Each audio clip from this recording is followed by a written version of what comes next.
Hello, this is Dr. Rob Cananello, and welcome to the 10th edition of RPM Squared. We are sports docs where fitness is medicine. We're really excited to return after a little hiatus of about a month back to our group, and I'm joined today by my partner here, Dr. Michael Chin, and hopefully our other partners will be coming as well. But in the meantime, we want to introduce you to some special guests that we have today. First off, we're going to be talking today about microwave therapy for multiple different issues that affect the lower extremity and in dermatology as well. We have today as our first guest is Pete Turnbull, who is the co-founder of Saorsa, which is the company that is from Canada. That there he is, Pete, who represents Swift. And Swift is the microwave treatment that we utilize here in the US and across the world. So Pete, glad to have you. First off, tell us, what does Saorsa mean? It's a great question, Rob, and thanks for having myself and my other esteemed panelists onto the podcast. And well done to you guys for setting this up. I think it's really awesome. I've been following along, and you guys are putting out some great content. So well done for doing that. First and foremost, with Saorsa, or is it Saorsa? I can never tell, nor can anybody who ever looks at it. We thought it was a great idea when we were in a pub in Scotland. So I'll give you a quick little story here, if you don't mind. Oh, please do. So when we set up Saorsa, we were actually over meeting with Gary and the team at Emblation, and that connection will come through in a second. But we were just establishing sort of our strategy and establishing this partnership with Emblation, and we said we got to find a way to celebrate the Scottish heritage of Swift, and that's where Swift comes from. So we were at this bar, and this is one of those ideas that sound great at the time, and then when you wake up the next morning, you realize you may have had too many pints. So we were just flicking through all these different Scottish Gaelic terms, and we were trying to tie something together with the value of our brand, and our brand is all about freedom. So it's freedom for patients, and it's freedom for providers. And Saorsa is Scottish Gaelic for freedom. So that's the name. Once we rolled it out, people thought we were some sort of skin condition. So we'll see. Treatable by Swift. That's right. That's the story. Absolutely. So maybe you could introduce our esteemed crew here. Absolutely. So I'll start with the one, Mr. Gary Beale. So Gary is the one waving his hand there. He is the CEO and founder of Emblation, the company I was referencing just now, and they are the ones who came up, or I should say, he is the one who came up with the concept of Swift microwave therapy. So he, for all intents and purposes, the evil genius behind Swift. But I think, as you'll probably hear about on this call and on this podcast, is that he's one of the smartest guys you'll meet. He doesn't like to profess his PhD, but he's a PhD in microwave science, and he's a very, very brilliant mind. So that is Mr. Gary. Welcome, Gary. Now, the other gentleman we have on the line is Dr. Ivan Bristow. Right. And Ivan, for what Gary is to microwaves, Ivan is to warts. They hold a very special place in his heart. He's one of the foremost pediatric researchers in the world. Podiatric. He's independent researcher at University of Southampton. He also runs his own private practice, but has really sort of made a name for himself in the research that he's done with Swift. He co-authored one of the primary clinical study that I got to tell you, Ivan, every time we put that study to somebody, they're always really, really impressed with the thought that you've put into that and the way you approach that particular study. So just a really, really impressive researcher, and we'll I'm sure hear more about his work on that particular study. But yes, a very warm welcome to Dr. Bristow. Thanks, Pete, and everyone. Great to have you guys. So Yeah, great to have you guys. the other day, I was lucky enough to give a lecture for the American Academy of Podiatric Sports Medicine via Zoom, and I was thinking about like how I wanted to start the lecture. And we had another guest on RPM2 a few episodes back, Dr. Rob Gilbert, sports psychologist. And I remember at the time we kept using the word game changer. You know, what's a game changer? And we started thinking about like different athletes, you know, as game changers. Is Michael Jordan a game changer? He's the greatest basketball of all time. Did he really change the game? Probably not. You know, and then I started thinking about. I beg to differ. Yeah, Well, so you said it to a guy in Chicago, man. Yeah, that's all right. Well, he's a homer. he's a homer, so that's okay. But you know, then I started thinking of music. Were the Beatles game changers? I don't know. Maybe Elvis was a game changer, right? And then you think about it in medicine, right? So who's the game changer in immunology? You know, probably Jonas Salk, right? Jonas Salk comes up with his vaccine, and I've seen documentaries. The bells are ringing in the streets. The kids are let out of school, and it's a change in the world, right? So who's the game changer in sport? And I think we went over this once before, Michael. Who do you think that game changer would be? The track and field guy. And if you guys know, jump in. Track and field. I say it would be Dick Fosbury. Do you remember the Fosbury flop? The Fosbury. Yeah. Fosbury flop. Right. You know, before that, everyone was just jumping over, doing a high jump, you know, doing scissor kicks and flipping over and doing Like that 3 way. feet. Yeah. Then all of a sudden, this guy, he's an engineering student, comes along and says, I'm going to jump over it backwards and change my center of gravity. And all of a sudden, he wins the 1968 Olympics. And from that point on, everyone jumps that way. So it was a game changer. So I think, you know, what we're going to talk about today is a game changer, because what we really don't want, we don't want just breakthrough. We don't want improvements. We want breakthroughs, right? So, you know, we want to really be something different. And I think the world is waiting for game changers. So that being said, let's talk to an inventor of a game changer. Let's talk to Mr. Gary Beale and tell us, how in your mind do you go from saying, all right, I'm working with microwaves, and I'm dealing with communications and measurements, and now all of a sudden I'm going to go to the field of medicine and work on tumors, and then how do you transition from tumors to skin? Big question, but go for it. How much time do you have? Yeah. I think the main thing here is to harness your strengths and choose your battles wisely. I think is probably the best answer. I mean, when we were looking at the Swift product, you know, my background, as you've alluded to, Rob, was in communications, as well as my PhD research in medical microwaves. I worked for a medical device company specializing in oncology and gynecology using microwaves, but ultimately the technology at that time was very limited. So you were dealing with, you know, over 100 pounds worth of kit being wheeled around 19-inch racks and on trolleys. One of the things I think that took us from being, you know, operating theatre based was really the direction that myself and my co-founder, Eamon McAlearn, had, which was to make a compact microwave system that was accessible for all the fields of medicine.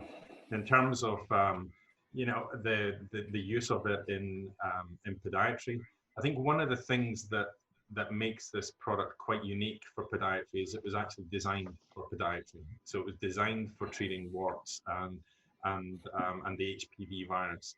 I think a number of the technologies that came into the podiatry world have been, podiatry has been the afterthought, you know, lasers and lights. It hasn't been primarily designed for this purpose. So I think when you're looking at a technology, you're looking at a field of medicine where there is no gold standard, has poor efficacy, even the products that are there. There's so much room for improvement. Take the room for improvement relating to the treatment, take the room for improvement in terms of the technology, and you've got, you know, the sky is the limit, but you can't do it on your own. And I have to, you know, I'll sit here while I'm on my own and say, yes, I was the person that did all of this. But my partner in crime is Eamon McAlearn, and Eamon and I were at university together. We worked in medical device companies together, and we started Emblation, the manufacturing designer of Swift, together. And like all great partnerships, you've got, you know, Hewlett Packard, you were talking about Lennon McCartney, you've got Lindsey Buckingham, Stevie Nicks. I think probably for us it's more Abbott and Costello, but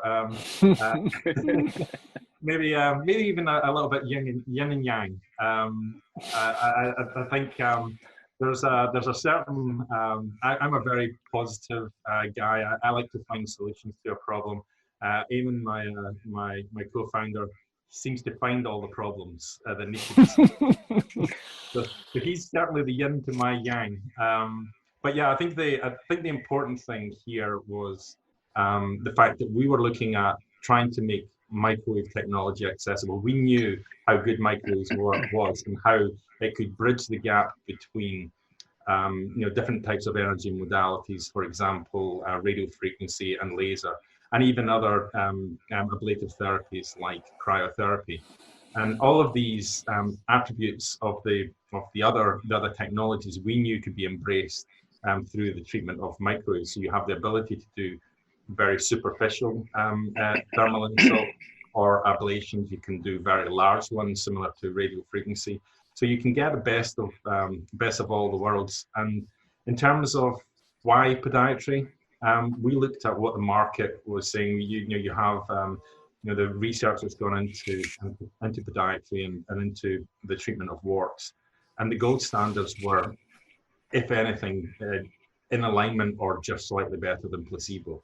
So we thought there's an opportunity there that we originally thought it would be an ablative therapy. We could come and we could blast a wart, and then as the clinical data was being gathered and the in-house bench testing was gathered, we realized that you were actually needing less and less microwave power. So on the back of that, and through the fantastic work that Ivan and his clinical colleagues had carried out, we realized that this was not an ablative therapy. It was not a destructive therapy. It is actually something that through the data and through our postulations in the early stages was promoting an immune response. And on the back of that, if you're looking at any sort of viral related conditions which are being shielded from the immune system, this technology has this fabulous way of, as Ivan would say, and apologies if you use it later on, Ivan, of uncloaking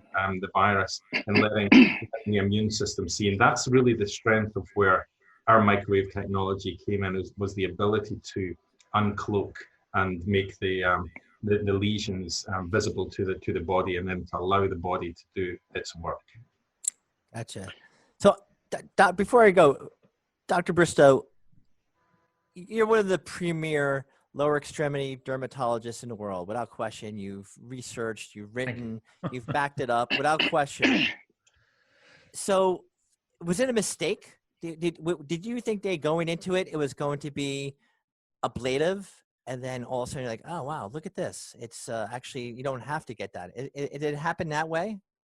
It was, yeah, I mean, it was, what was very evident early on was, yes, initially we looked at something which was potentially ablative, which and it was turning on its head, because up until then, you know, generally everything got frozen. The last thing you would do is heat it up, for all the reasons that, you know, fulguration and desiccation had fallen out of favor because of the plume and the smoke and the risks of smoke inhalation. So we'd very much gone cold. But what was interesting, I remember the very first research meeting we had with Mike Arden-Jones. He's at the University of Southampton. He's a dermatologist with a very strong interest in immunology.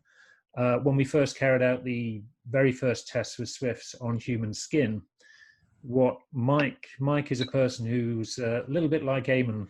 He's not one to jump up and down and get overly excited, but he said to me, he said, I'm just looking at these tissue samples we've exposed to microwave energy, and we're seeing some really great changes at really low levels. And he too, we were just expecting for it to be ablative, but he said, look at this, very, very low energy levels, we are seeing changes in the tissues. And at that point, it was like, yes, this is something different.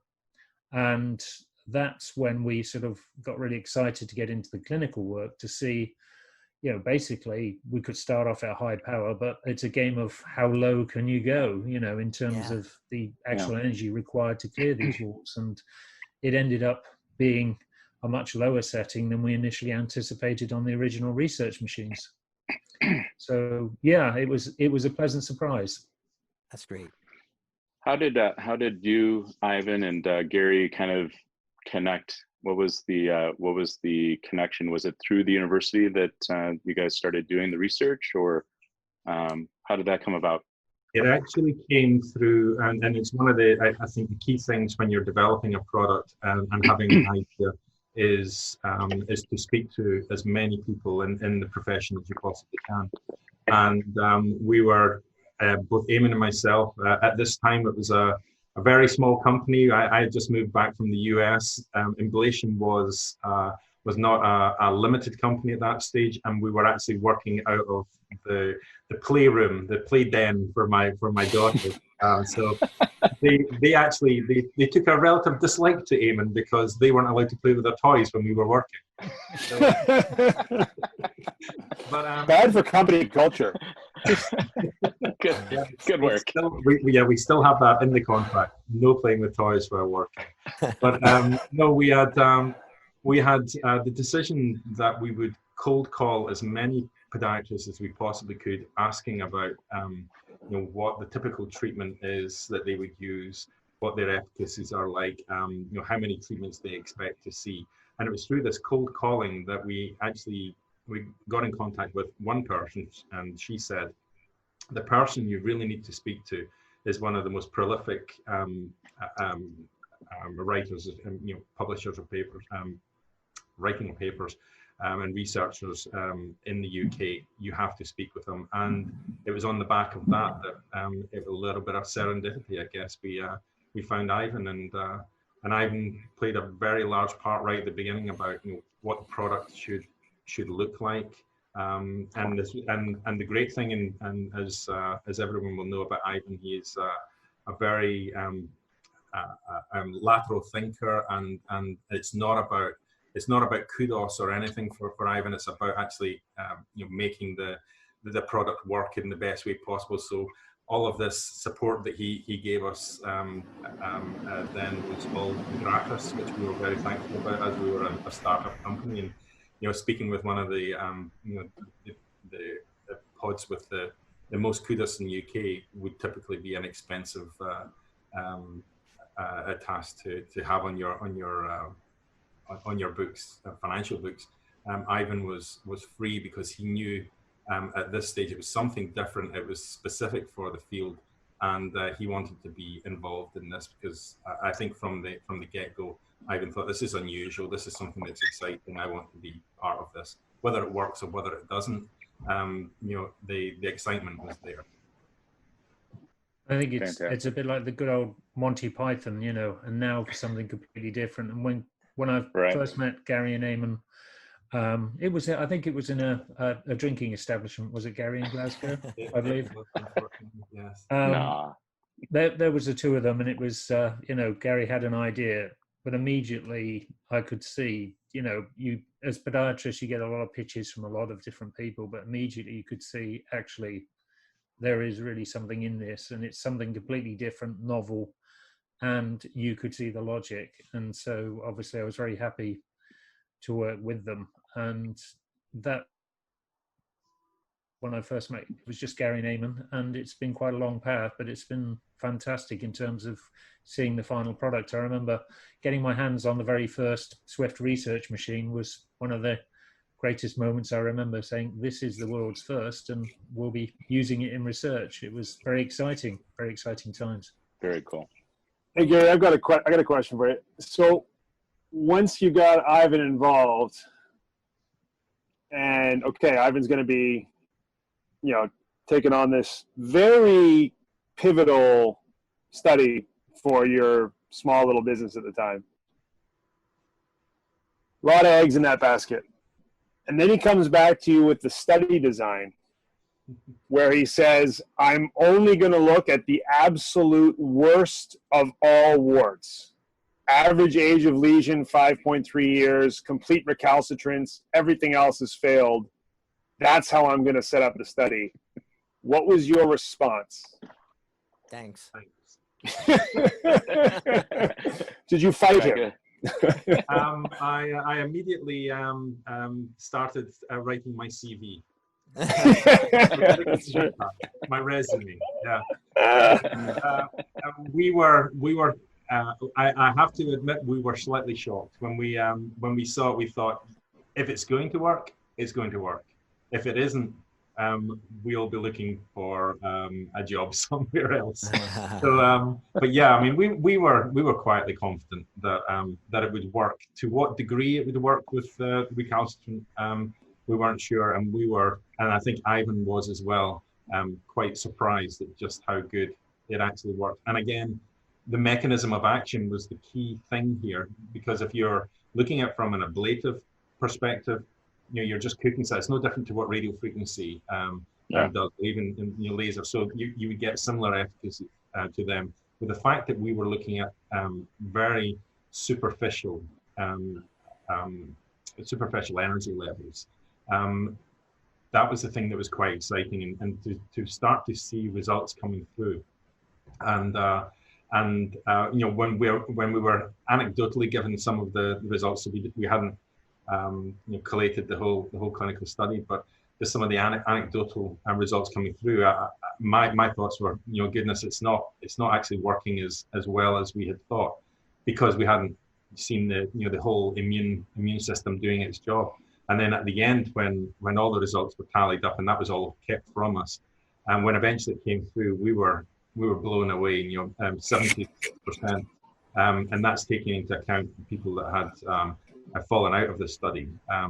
So I think, Ivan, if the numbers are right, it was about 54 lesions, of which 50 lesions were left in the study, of which 41 had resolved, and it resolved based on a protocol that was similar to that of the cryotherapy. So it was only looking at maximum 4 treatments and then 4 weeks follow-up. Since then, we've gathered all the other information that's said. You have to give the body enough time. So we're looking at from the multiple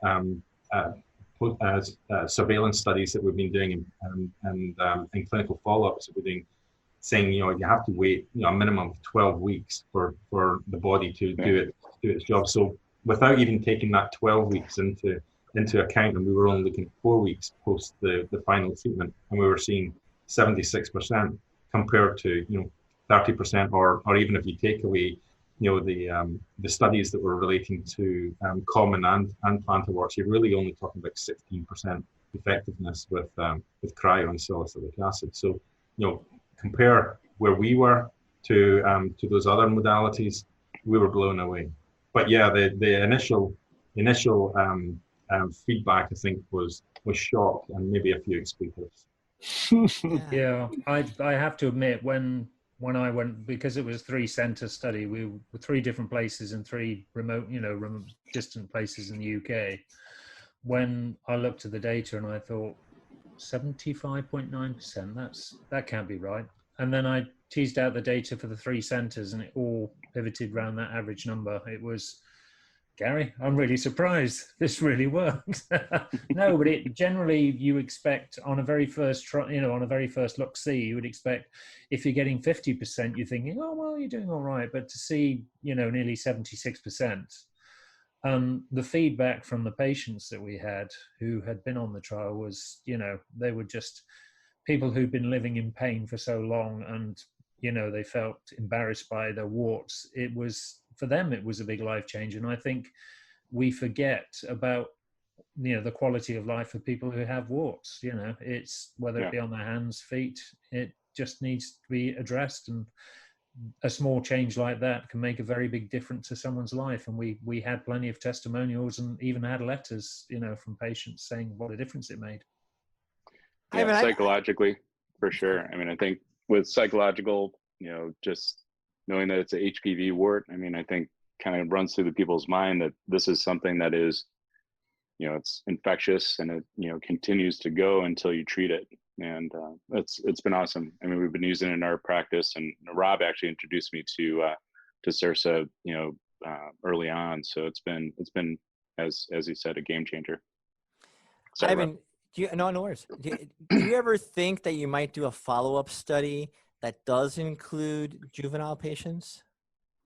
I'm always open to suggestions. I mean, I've got the thing is with good research, which is always the case, is it will give you answers, but a good research project should also give you another 3 questions.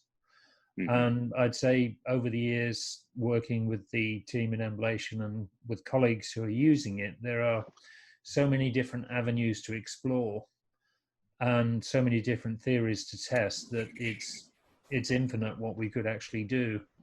I mean, there are other things that we'll probably come on to, but for example, painful plantar corns is something from the original study we discovered was the pain relief from patients very early on from their first treatment. They were saying their painful warts for the first time since they had them were no longer painful.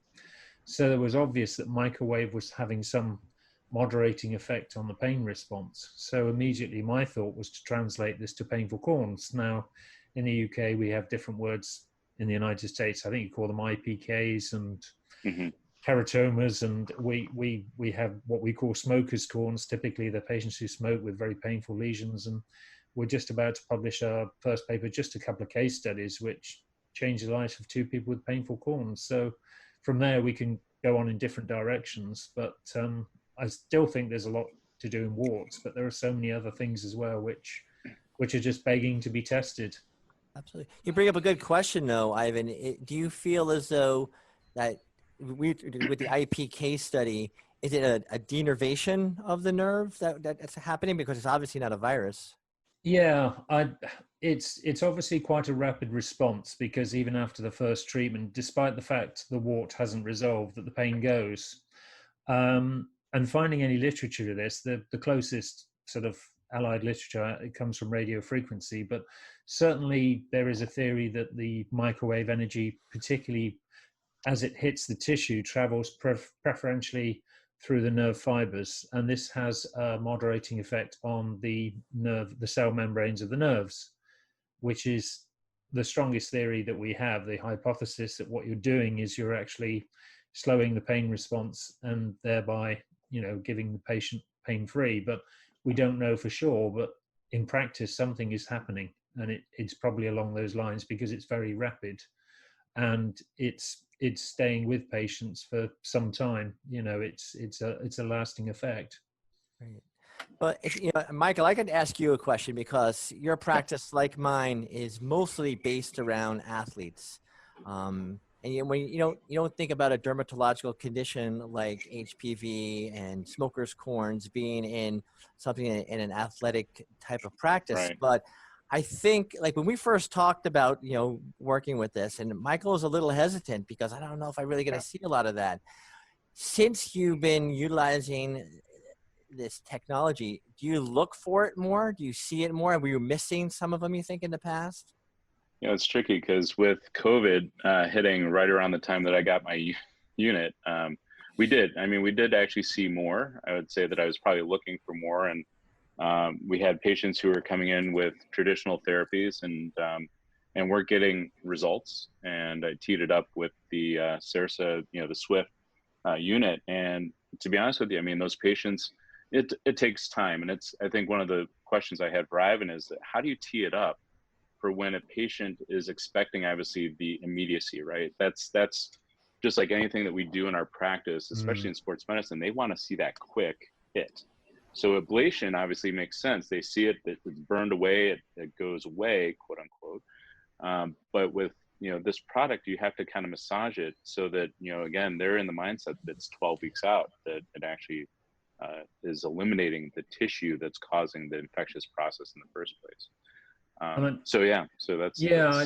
think that's important, and in a way, I mean, I spend a lot of time talking to patients about how this works, because in an era where people want natural treatments, they want holistic treatments, they want things that are not unnatural. What is more natural than saying, well, we're going to give you a treatment which is going to stimulate your own immune system?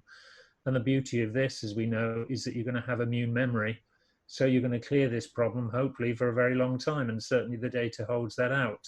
And when you explain that to the patient, we're not going to do you any harm, but things like this, the best things in life you have to wait for. But let's use the immune system, what you've got. Let's prime it up and think that every time you have a treatment, that's just one step up the ladder.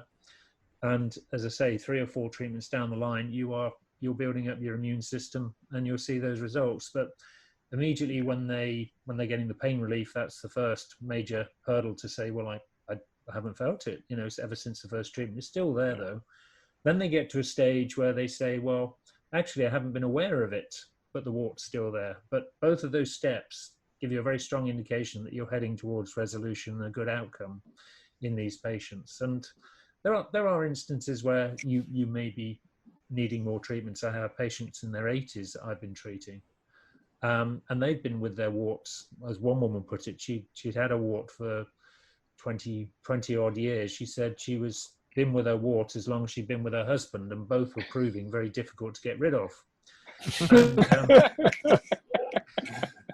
but for her, Swift was better than any lawyer, got rid of her wart quicker than it got rid of her husband, as she said. But no, but I think from my point of view is that you're doing something to a patient. The treatment itself is quick, efficient. They don't have to do anything in between. They don't have to worry about changing dressings. They don't have to worry about even looking at it. All they need to do is come in for 5 minutes, quick treatment, they're out. And, once they've got resolution, and quite commonly they'll find, well, actually I had a bump on my finger that went the same time as the wart. And they realize actually they've got more warts than they knew about. What they thought was just a bump on their hand or on their wrist, on their knee. Sure. It was all part of the same HPV infection. Yeah, I mean, you talked about immune memory. Are we allowed to speak about the post-clinical follow-up, the 13,000 patient? Has that been published yet, Gary? Do we have a green light to talk about that? I don't think it's been published yet. So okay, we can talk a little bit about it if you need to. We'll keep it. Well, I'll keep it high level at this stage, but we're about to publish, or the guys at Emblation are about to publish a 13,000 patient post-clinical follow-up. So it's basically been following the journey of a large cohort of Swift patients. And so the big question was, okay, when this comes back, I'm going to be really interested to see what kind of recurrence levels have taken place, because in the US, we don't have that data yet. So we've got people, like Rob, who've been treating for over a year, coming up on maybe close to their second year. But, it's still relatively young for a lot of practices. And the recurrence data, I don't know if you want to just speak very quickly to it, or Gary, just in terms of what you guys saw, but it supports the concept of immune memory. Yeah, I mean, we're just literally, we have got ourselves, I think it's safe to say we have ourselves a final manuscript for submission. We've gone through the statistics, the data, double analysis and comparison, and it really confirms what we've been seeing all along on many levels. And to me, that's good, because it's, testament to the first study that we did as being correct, or if you like, or a good average, as it were.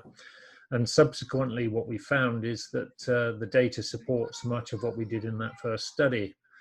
And in terms of recurrence, that was always the good question. Now, I can say from my own practice, touch wood, as I touch wood here, I've not had anybody return, and I've always instructed them, if they do return, to come back. They've not come back, but I can happily report that percentage is extremely low, and most practitioners have not seen this as an issue. Now, it would naturally follow anyway that immune memory, generally speaking, is long, has longevity.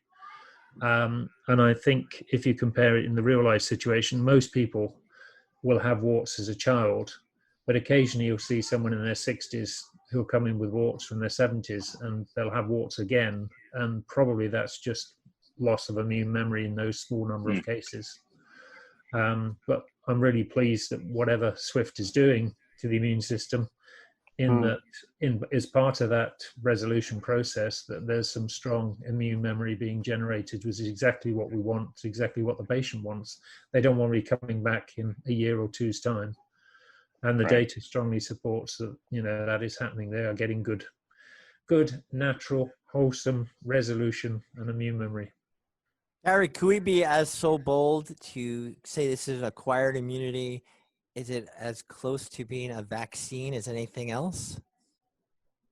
That's a very difficult one. I wouldn't like to say a yes to that. But what I can say is that we are seeing a systemic response, and the recurrence rates are almost it's non-existent. So we're close. We're close. I wouldn't like to say it is, but we're close to zero. Excellent.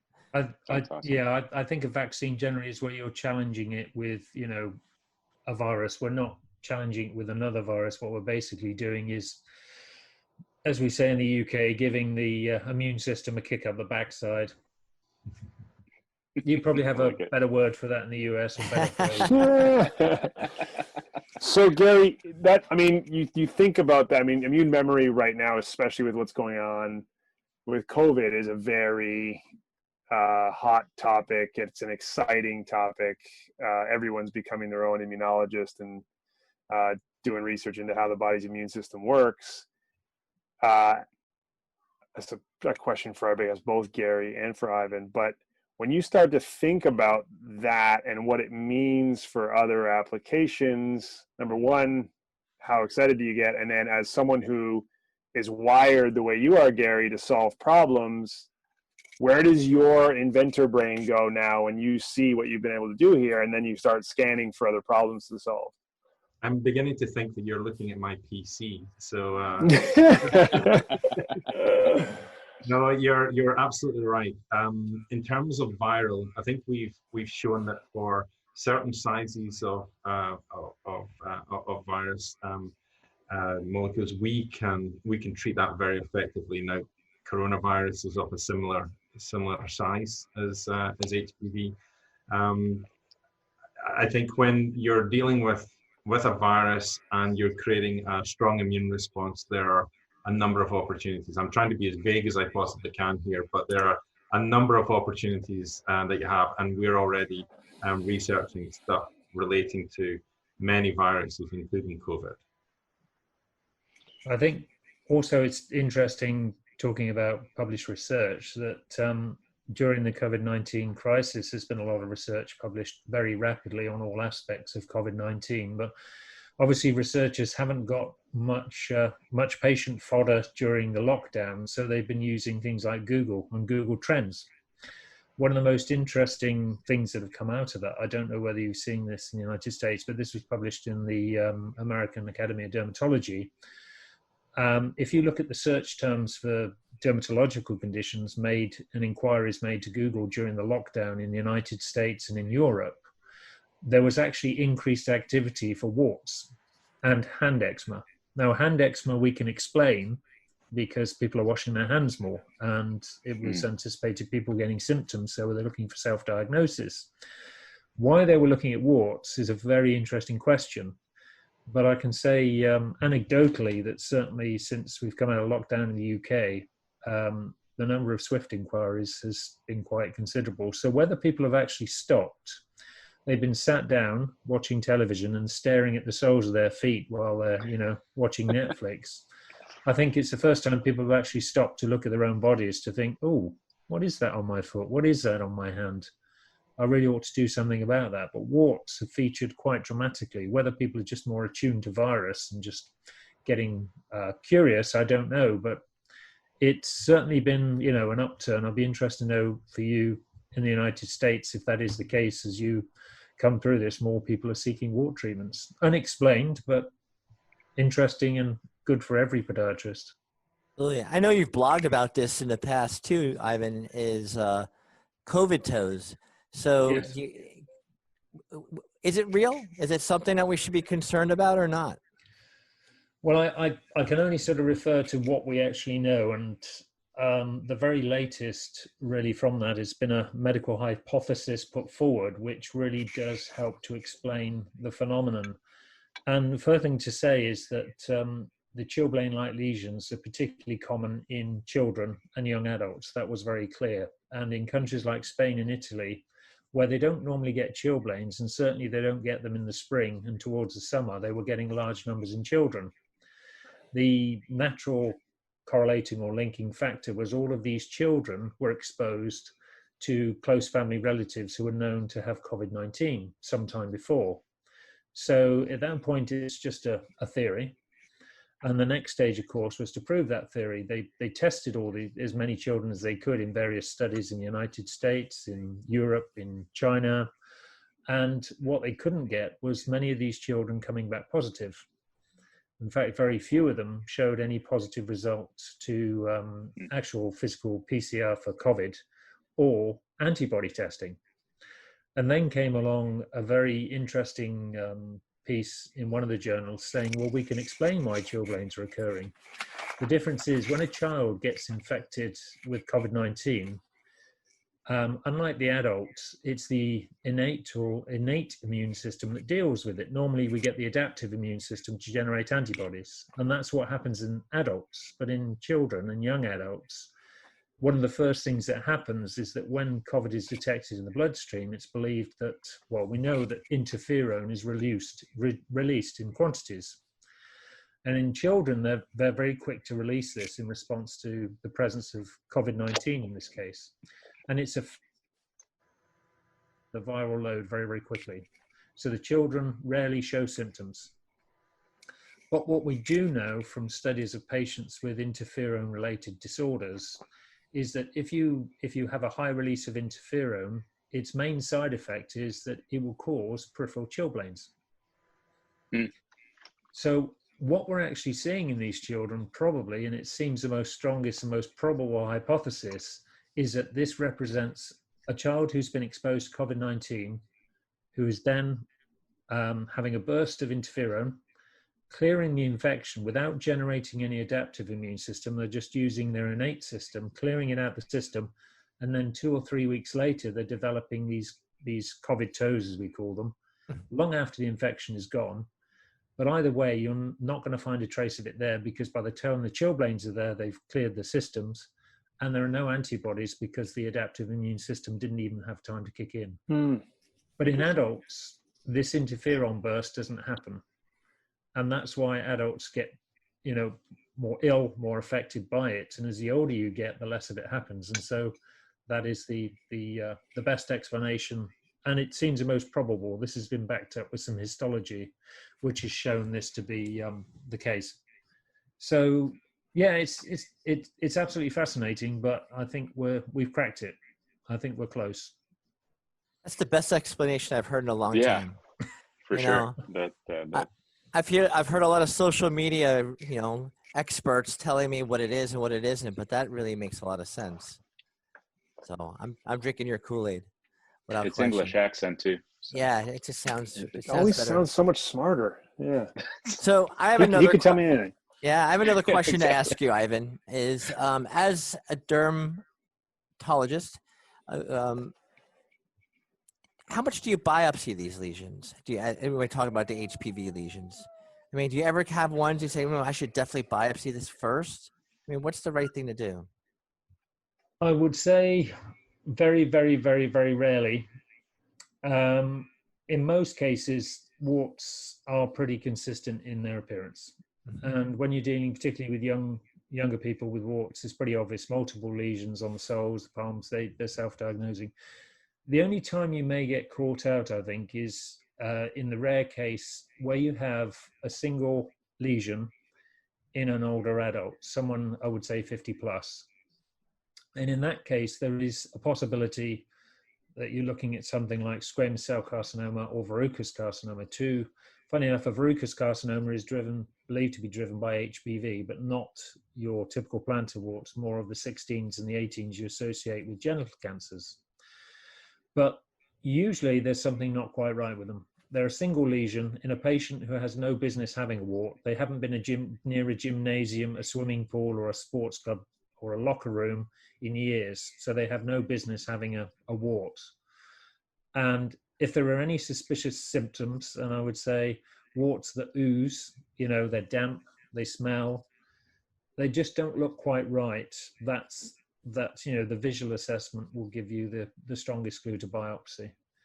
They are rare, but they're there, and I probably see a lot of these get sent to me, but you're lucky to see these in the general population. But always be suspicious of single lesions in older patients which exhibit slightly unusual symptoms, in which case I would always biopsy first. And then I have another question to ask Gary. And Gary and I spoke about this once before when he was here in New York. And I told him I was a HPV cancer survivor, throat cancer survivor. I had stage 4 throat cancer. And, back in the day, we used to grind everything.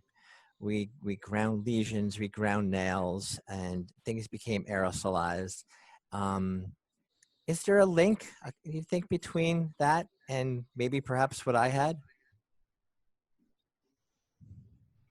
You're muted, Gary. Yeah, I think there is data out there that highlights, if you are in any way grinding or creating any particulate in the air, there are risks. There have been quite a number of physicians who have throat cancer and mouth-related cancers as well, and that's, I think, where the real push for the extraction systems came in. It's one of the benefits to if you're trying to desiccate something, if you're really ablating or desiccating, and you're creating this plume, this smoke, there is a likelihood that you will have viral content within that. When you're using Swift, obviously, because it's so subtle, we're not creating anything like any airborne or any type of desiccation at all. It's a very simple, mild thermal increase on the surface of your skin, with no airborne particulate or anything generated from that. So we don't need to have anything like the extraction systems that you would. But I think if you're using products like lasers and even RF, where you are desiccating or creating some kind of smoke, I think there is data that would highlight that is probably linked to the increase, certainly within physicians, of throat and esophageal cancer. Yeah. Hey, Pete, I want to ask you a question, because I've heard you speak to this point before, that 80% of us are carrying HPV. And I know you used to, in your past life, used to be going to the surgical arena quite a bit with doctors, and explain what you saw sometimes. Yeah, so great question. In my previous life, the business I used to run was down in Australia. We were a medical device distributor, and we primarily focused on the extraction systems that Gary was talking about. So we sold a variety of different devices and systems in the operating room. And I found it really interesting.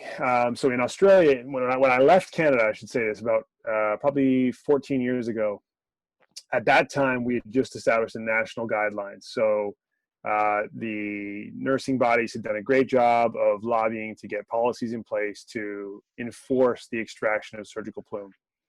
Because of cases that Gary was referencing, you had nurses who were exhibiting 2 times the amount of respiratory conditions that the average population was, people taking time off work. We had a couple physicians and surgeons, ENT surgeon who died as a result of throat cancer, linked back to his patient. So they actually did trace it back to direct patient exposure. So Canada had come a long way. I went down to Australia, and they were just sort of on a starting point of seeing this increase. And it was really interesting because anytime a patient came through the door and they were noted in their patient file as being HPV positive, then all of the precautions got taken for infectious protocols. So you'd have a completely different case set up. But when the interesting thing is, whenever you use electrosurgery, you use cautery, and you use heat levels that disrupt tissues the way that they do, you'd create stress that transmit HPV. So a lot of HPV remains dormant. And I think the stat is that it's around 80% of us carry it. We're just not expressing it. And it takes some level of stress or trauma to release that. And that's exactly what surgery is. And so anytime you do measurements, you take studies, you see it present in surgical plume. And so that's where, once the infectious control people within any hospital looked at it and said, okay, well, it doesn't matter whether they're showing up as on record as being HPV positive. Every patient has to be treated as though they are expressing that way. That's when hospitals would quickly shift their policies.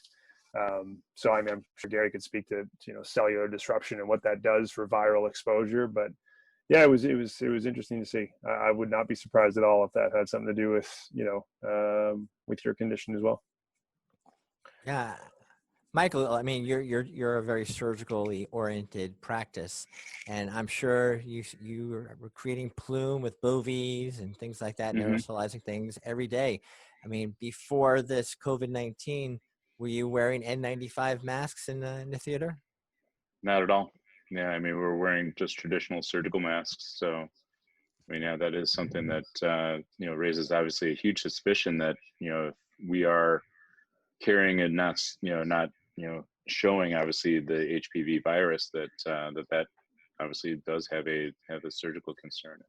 In the U.S., I don't think we have as much of the kind of precautions put forward. I mean, when we did laser treatments or when we did ablative treatments in the OR, we definitely had a vac system set up, but it usually went into your typical vac system. It didn't have a special filter or anything of that nature. So yeah, so it'd be interesting to see. I hope to not see anything come my way, but certainly has obviously some questions to raise. So yeah, kind of to the point, kind of thinking new things on the horizon. What are some of the new treatment elements that we're looking at for SWIFT in the near future? If you guys can share. Well, I guess I can talk about this. So, I mean, obviously we've built our strengths on subablative therapies and immune modulation. I think that's where the future is, and it's pretty much it's where our strengths and it is our baby. Now, we appear to be the only company, I think, focused on this style of microwave treatment globally. So either it's something that people have missed, or we're the only crazies out there. But yeah, I mean, I think that as you've been hearing in the news and in scientific research that's going on, the immune system is the holy grail, and we're attacking the immune system using our technology. Whereas previously with cancer-related therapies, I think it was Maslow that said, if the only tool that you have is a hammer, everything looks like a nail. I think that's the phrase that he had, and that is what the ablation market is like. It's basically trying to batter this thing out of your body, whereas we're basically saying you can, with the use of a very mild amount of microwaves, induce this immune response that can allow your body to actually heal this on its own, and it's showing to be working. So, I mean, with that in mind, I mean, if you take quite a lot of the ablative therapies that are on the market, there are so many opportunities for subablative and non-destructive immune modulatory type systems, and there are technologies there. For example, obviously we're looking at podiatry here, but you have oncology or even dermatological oncology, where you've got precancerous and cancerous lesions. We've just recently published a paper on actinic keratosis, so a pre-cancer We have work going on with basal cell carcinoma, SCCs, melanoma as well. We've done research, quite extensive research with the University of Glasgow relating to gynecology, looking at cervical cancer, cervical precancers. And on the back of that, we have very promising results which will be pushed into the sort of next draft of product development that we're doing, which effectively is reducing the E6, E7 oncoprotein and increasing P53 apoptosis. So the opportunity there for the body to work in a very positive way of fighting these these alien viruses or conditions is there. We also have other work that we're doing. So gynecology is obviously one. Cardiology and cardiovascular work is also what we're working as well. Again, using the whole idea of the immune modulation aspects. But we also have other work relating to aesthetics and dermatology, where we're looking at rejuvenation as well as a mechanism. So immune modulation is something that's natural, that happens with our system, but there are also these other regenerative type technologies that we're looking into as well. I think the whole point of this is creating a therapy that will kickstart the body's natural protective processing. And I think what we're seeing here is something that has a far greater impact than using sort of standard ablative therapies. And that's the reason why, for example, we're looking at 76+% for the use of microbes in WARTS, our HPV virus, compared to the other technologies that are used. In 30 years of private practice, there's been three things that have been plaguing me. The first one is heel pain, plantar fasciitis. And I think we have a pretty good handle on it now. Michael and I use a lot of regenerative type of systems and shockwave therapy and amniotic injections. So I checked that box. That's good. I think we're getting much better at that. Number two is definitely plantar warts. Really hard to get rid of. I think we can check that box right now. And the third one that plagues all podiatrists is mycotic nails. Mycotic nail. Fungal nails. So will there ever be research into that? There is research into that, and I think Ivan is far better placed to talk about this. We are early stages at this moment. We have some results coming through. Again, anecdotal. There's a recruitment and carrying out of a very small case study within the UK. We're looking at the dosing side of things, so it's really looking at what kind of energies and what kind of protocol you would have to get a positive effect. And we're covering the whole scope of energy levels.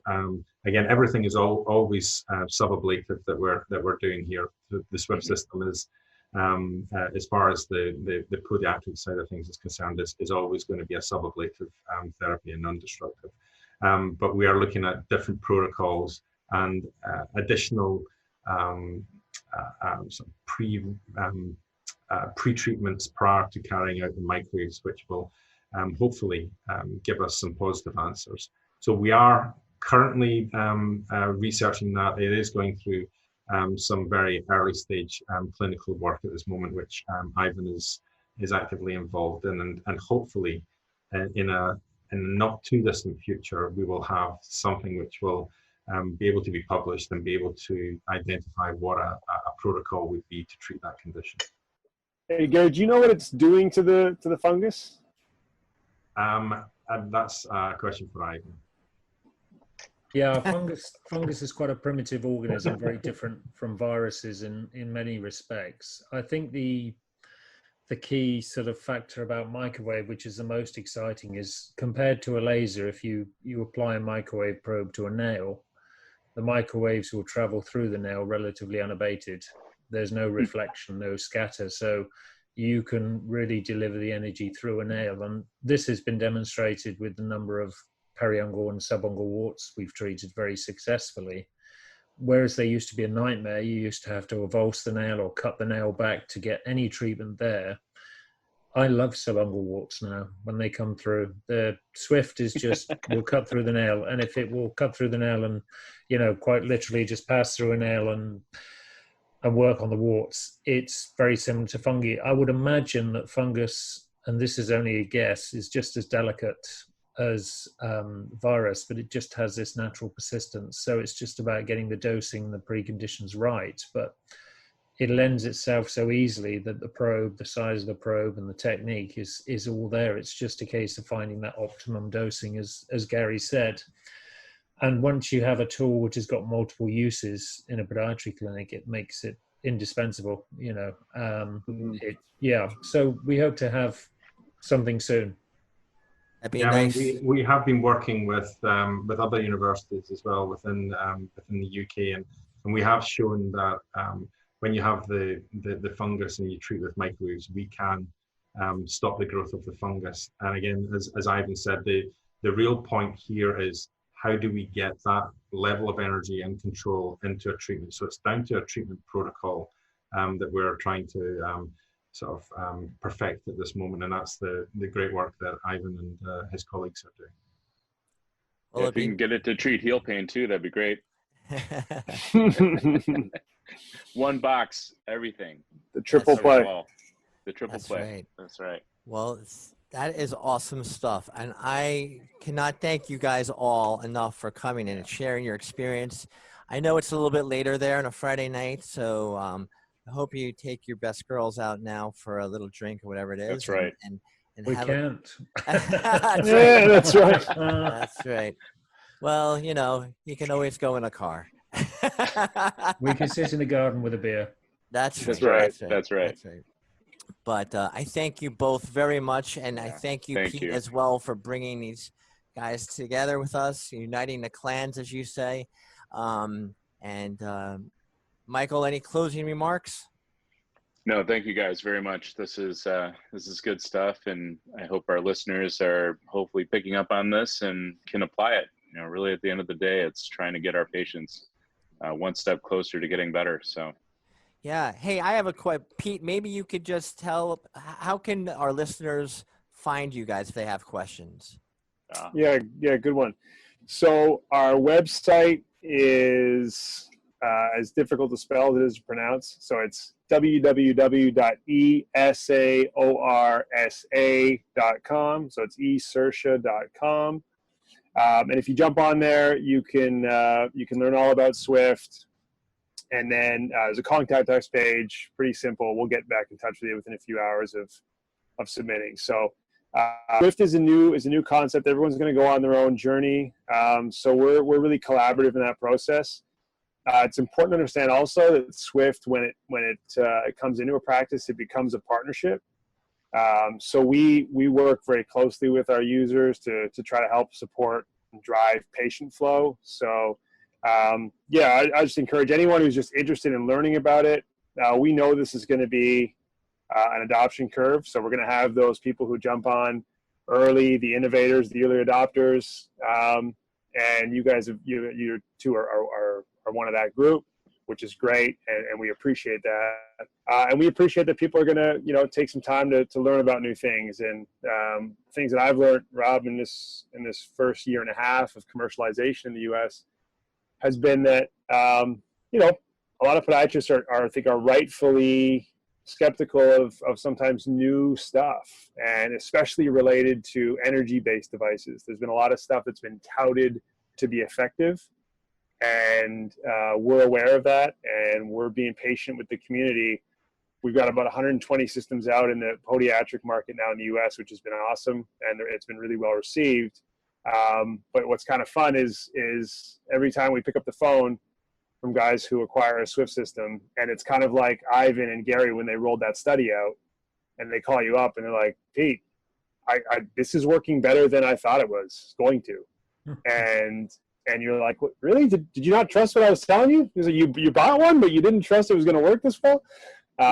Maybe it says something about my authenticity, but anyhow, it's fun to see that journey happening, and I think it's just a matter of time before this is gold standard therapy. in the US. So yeah, we encourage everyone to check it out. Give me a call anytime, and we'd love to hear from everybody about Swift.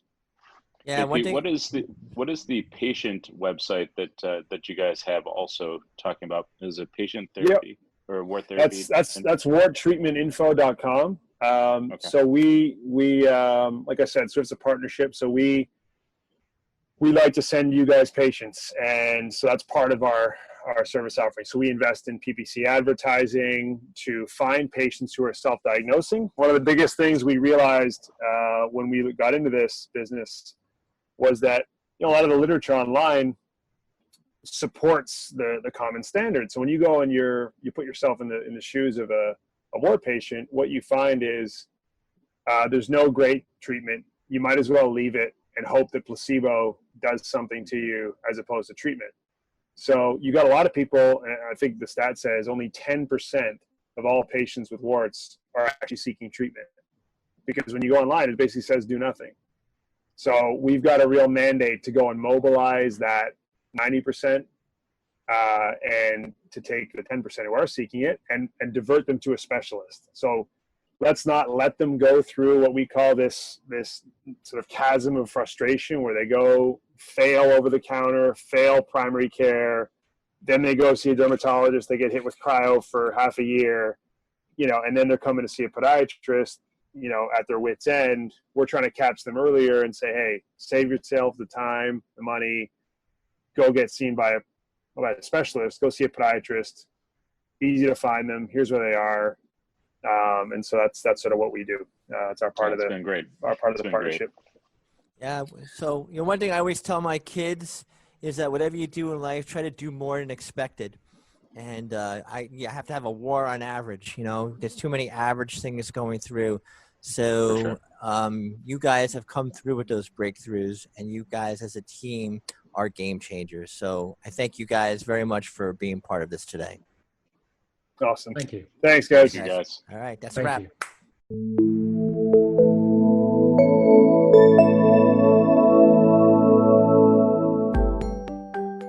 Millions of people around the world today will have woken up to find a verruca on their foot.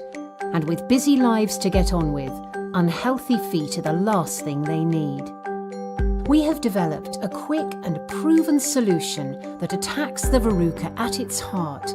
Swift delivers microwave energy that passes safely through the skin layers, generating heat inside the verruca that treats the infected tissue. This triggers the body's own immune response to fight the verruca virus. No blisters or scarring, no messy bandages, and virtually no discomfort post-treatment.